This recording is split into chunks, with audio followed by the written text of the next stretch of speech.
Listen carefully. The reason you keep losing in conversations, negotiations, relationships, and opportunities is not that you lack intelligence. It is that you are still playing fair in a world where most people quietly stopped. You believe being reasonable earns respect. You believe patience is rewarded. You believe good intentions protect you. They do not. The people winning around you are not smarter than you. They are simply operating under rules you were never taught. There are 7 psychological weapons powerful people use every single day. Not loudly, not aggressively, but silently. Once you see these patterns, you will not be able to unsee them. And more importantly, you will stop falling for them. Weapon 1. Strategic confusion. Most people believe clarity is power. It is not. Control is. When someone pressures you with a question you do not want to answer, weak people panic. They explain, they justify, they defend. Powerful people replace the question entirely. If someone asks, "Why did you not follow through on what you promised?" a weak response sounds like an excuse, and an average response sounds defensive. A powerful response reframes the situation. I have been rethinking the approach altogether. What would make this more effective moving forward? You did not deny anything. You did not admit anything. You did not argue. You shifted the conversation from blame to strategy.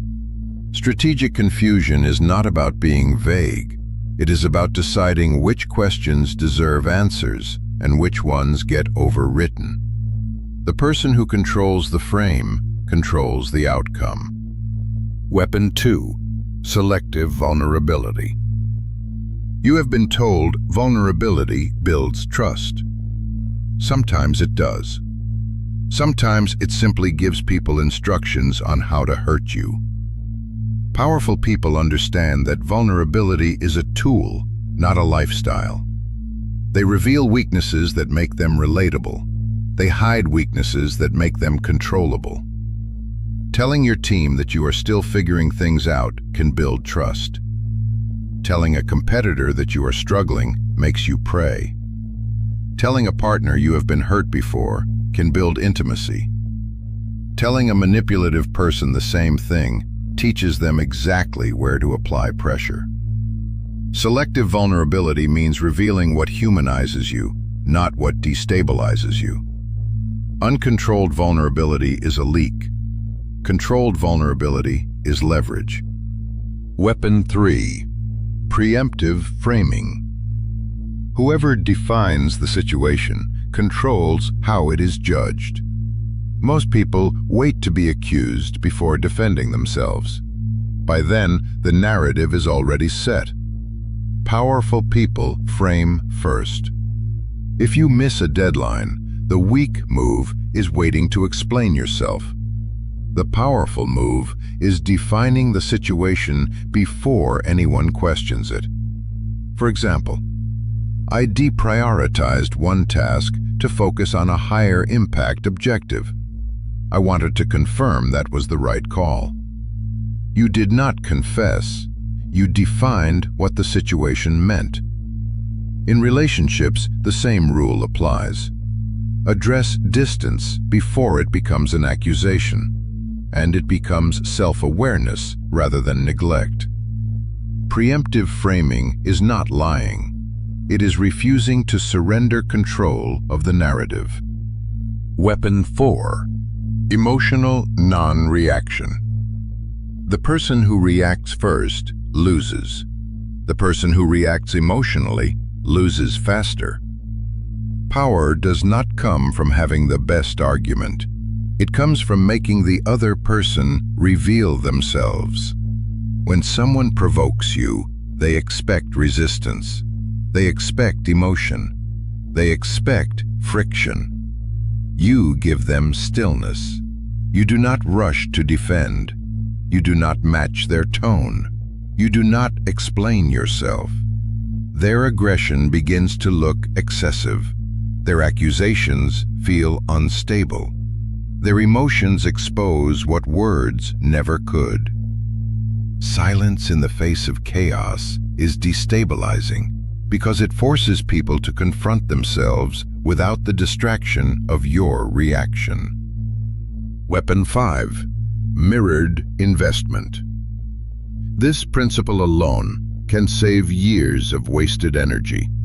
In any relationship, business, romantic, or social, the person who invests more holds less power.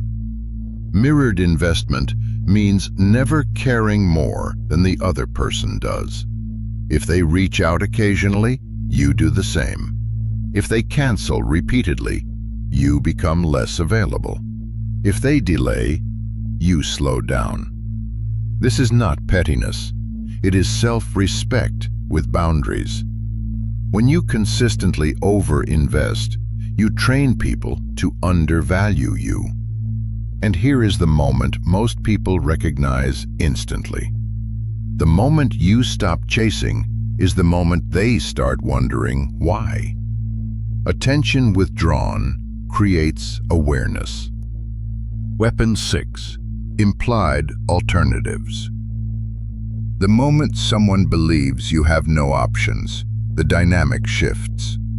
Desperation does not whisper, it leaks. Powerful people never announce alternatives. They signal them. I am open to this, but I am also exploring other directions. I would enjoy making plans if it works out. I am interested, but I am also speaking with another team. You are not threatening. You are not bluffing. You are communicating that your world does not hinge on a single outcome. Scarcity creates value. Abundance creates leverage. People treat you differently when they believe you are optional rather than dependent. Weapon 7. Strategic withdrawal. Most people stay too long. They over-explain. They over-negotiate. They overstay. Powerful people withdraw before the decline. They step back while they are still wanted. They leave while their presence still matters. They create absence deliberately. In conversations, they end first. In social settings, they leave early.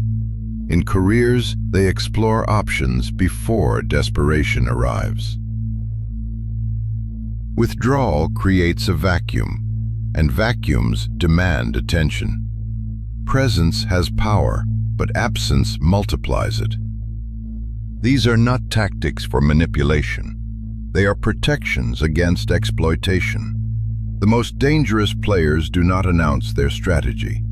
They let other people expose themselves. Choose one weapon. Apply it for 7 days. Watch how conversations shift, how dynamics change, and how you stop getting walked over without raising your voice or explaining yourself. The game does not stop just because you refuse to learn it.